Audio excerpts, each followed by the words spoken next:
ನಮಸ್ಕಾರ ಸ್ನೇಹಿತರೆ. ದೇಶದ ಗ್ರಾಮೀಣ ಭಾಗದ ಜನರಿಗೆ ಕೇಂದ್ರ ಸರ್ಕಾರದಿಂದ ಒಂದು ಸಿಹಿ ಸುದ್ದಿ ಸಿಕ್ಕಿದೆ.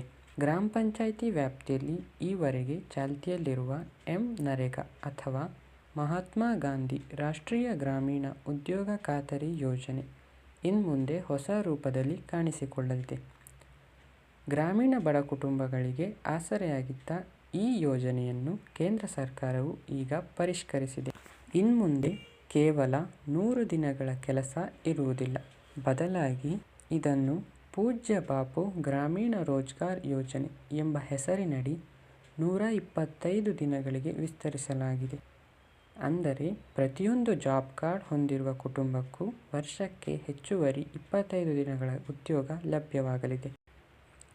ಇದರ ಜೊತೆಗೆ ದಿನಗೂಲಿಯನ್ನು ಹೆಚ್ಚಿಸಲಾಗಿದೆ.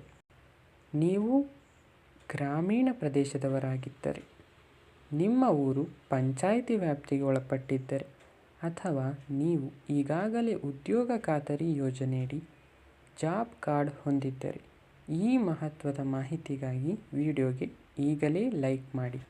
ಹೆಸರನ್ನು ಬದಲಿಸಿ ಪೂಜ್ಯ ಬಾಪು ಗ್ರಾಮೀಣ ರೋಜ್ಗಾರ್ ಯೋಜನೆ ಎಂದು ನಾಮಕರಣ ಮಾಡಲಾಗಿದ್ದು, ಕೆಲಸದ ಅವಧಿ ಮತ್ತು ವೇತನದ ನಿಯಮಗಳಲ್ಲಿ ಸಾಕಷ್ಟು ಬದಲಾವಣೆಗಳನ್ನು ತರಲಾಗಿದೆ.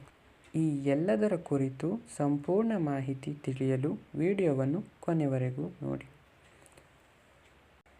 ಉದ್ಯೋಗ ಖಾತರಿ ಯೋಜನೆಯ ಹೆಸರನ್ನು ಬದಲಿಸುವ ಹೊಸ ಮಸೂದೆಗೆ ಕೇಂದ್ರ ಸಚಿವ ಸಂಪುಟ ಅನುಮೋದನೆ ನೀಡಿದೆ. ಇನ್ಮುಂದೆ ಈ ಯೋಜನೆ ಪೂಜ್ಯ ಬಾಪು ಗ್ರಾಮೀಣ ರೋಜ್ಗಾರ್ ಯೋಜನೆ ಎಂದೇ ಗುರುತಿಸಲ್ಪಡುತ್ತದೆ.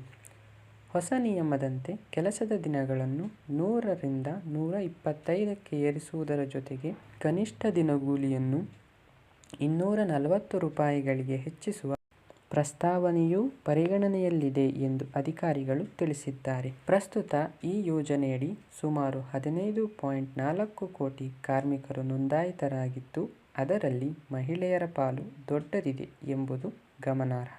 ಈ ಯೋಜನೆಯನ್ನು ಗಮನಿಸಿದರೆ ಇದನ್ನು ಮೊದಲು 2005ರಲ್ಲಿ ಯುಪಿಎ ಸರ್ಕಾರ ಜಾರಿಗೆ ತಂದಿತ್ತು. ನಂತರ 2009ರಲ್ಲಿ ಇದಕ್ಕೆ ಮಹಾತ್ಮ ಗಾಂಧಿ ರಾಷ್ಟ್ರೀಯ ಗ್ರಾಮೀಣ ಉದ್ಯೋಗ ಖಾತರಿ ಯೋಜನೆ ಎಂದು ಹೆಸರಿಡಲಾಗಿತ್ತು. ಕೌಶಲ್ಯರಹಿತ ಗ್ರಾಮೀಣ ಕಾರ್ಮಿಕರಿಗೆ ಕನಿಷ್ಠ ಉದ್ಯೋಗ ಭದ್ರತೆ ನೀಡುವುದು ಇದರ ಮೂಲ ಗುರಿಯಾಗಿತ್ತು. ಈಗಿನ ಇಂಗ್ಲಿಷ್ ಹೆಸರನ್ನು ಹಿಂದಿ ಆಧಾರಿತ ಹೆಸರಿಗೆ ಬದಲಾಯಿಸಿ ಹೊಸ ಮಸೂದೆಯನ್ನು ತರಲು ಮುಂದಾಗಿದೆ. ಕಾರ್ಮಿಕ ಸಂಘಟನೆಗಳ ದೀರ್ಘಕಾಲದ ಬೇಡಿಕೆಯಂತೆ ಕೆಲಸದ ದಿನಗಳನ್ನು ಹೆಚ್ಚಿಸಲಾಗುತ್ತಿದ್ದು, ಈ ಅಧಿವೇಶನದಲ್ಲೇ ಮಸೂದೆ ಮಂಡನೆಯಾಗುವ ಸಾಧ್ಯತೆ ಇದೆ. ಗ್ರಾಮೀಣ ಜನರ ಆದಾಯ ಹೆಚ್ಚಿಸಲು ಇದು ಪೂರಕವಾಗಲಿದೆ ಎಂದು ವಿಶ್ಲೇಷಕರು ಅಭಿಪ್ರಾಯಪಟ್ಟಿದ್ದಾರೆ.